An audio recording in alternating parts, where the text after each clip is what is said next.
Slope and डिफ्लेक्शनचे आपण आता फॉर्म्युले लागणार आहे. स्टँडर्ड म्हणजे ज्या लोडिंग डायग्राम असेल त्याचे स्टँडर्ड फॉर्म्युले आहेत मॅक्झिमम स्लोप आणि मॅक्झिमम डिफ्लेक्शनसाठी. स्लोप म्हणजे dy/dx, डिफ्लेक्शन म्हणजे y. नंतर लोडिंग डायग्राम असते. पहिली समजा आपण इन कॅन्टिलिव्हर बीम घेतला, लेफ्ट याला फिक्स आणि इकडं एंडला आपण फ्री एंडला आपण मुवमेंट लावली एमची, आणि ही स्पॅन समजा तुमची यल आहे टोटल. तर याचा मॅक्झिमम स्लोप काय राहतो? थिटा काय राहतो? ml/ei, ml/ei. आणि डिफ्लेक्शन काय राहतं त्याचं? मॅक्झिमम डिफ्लेक्शन या कॅन्टिलिव्हरच्या ह्या मुवमेंटच्या केसमध्ये ml²/2ei. ओके, हे झालं कॅन्टिलिव्हरच्या केसमध्ये. नंतर परत इन कॅन्टिलिव्हर बीम फ्री एंडला पॉईंट लोड डब्ल्यूचा, हे स्पॅन आहे यल. तर याच्यामध्ये काय राहतं? हे इकडं वरती कॅन्टिलिव्हरच्या याच्यात आपण काय केलं तर ml²/2ei, ते तसंच इकडं फक्त काय करायचं? wL²/2ei घ्यायचा. एमच्या जागी डब्ल्यू फक्त लोड आहे म्हणून, आणि इकडं मॅक्झिमम डिफ्लेक्शनसाठी wL³/3ei. ओके, नंतर हे दोन झाले. नंतर तिसरी case in cantilever beam over entire UDL, सगळ्या स्पॅनवर काय टाकला? UDL, W kN/मीटरचा, आणि ही स्पॅन आहे संपूर्ण यल. नंतर याचा मॅक्झिमम स्लोप काय राहतो या केसमध्ये?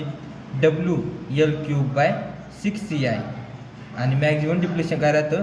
wL⁴/8ei.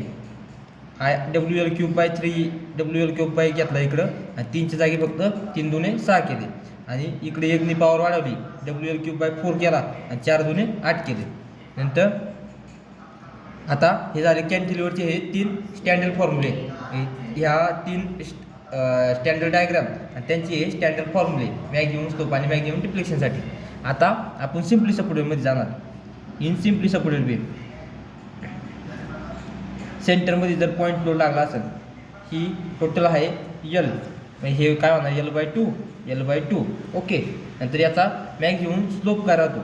wL²/16ei, आणि मॅक्झिमम डिफ्लेक्शन काय राहतं? wL³/48ei. wL² घेतला, wL²/16ei घेतला, 16चा पाडा आहे. एकनी पॉवर वाढवली एलची, आणि 16×48 केली. नंतर in case of simply supported beam, आता वरती काय होता? सेंटर पॉईंट लोड होता.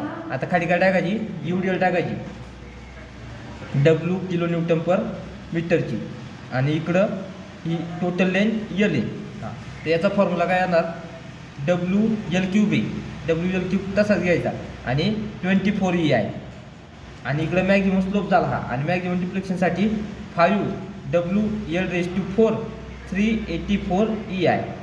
हे आपले 5 स्टँडर्ड केस स्लोप अँड डिफ्लेक्शनमधले. कॅन्टिलिव्हर बीम मुवमेंट लावलेली, कॅन्टिलिव्हर बीम फ्री एंडला पॉईंट लोड, कॅन्टिलिव्हर बीम सगळ्या स्पॅनवर UDL टाकलेला. नंतर सिम्पली सपोर्टेड बीम याच्या सेंटरला पॉईंट लोड, आणि सिम्पली सपोर्टेड बीम UDL याचे मॅक्झिमम स्लोप आणि मॅक्झिमम डिफ्लेक्शनचे हे फॉर्म्युला.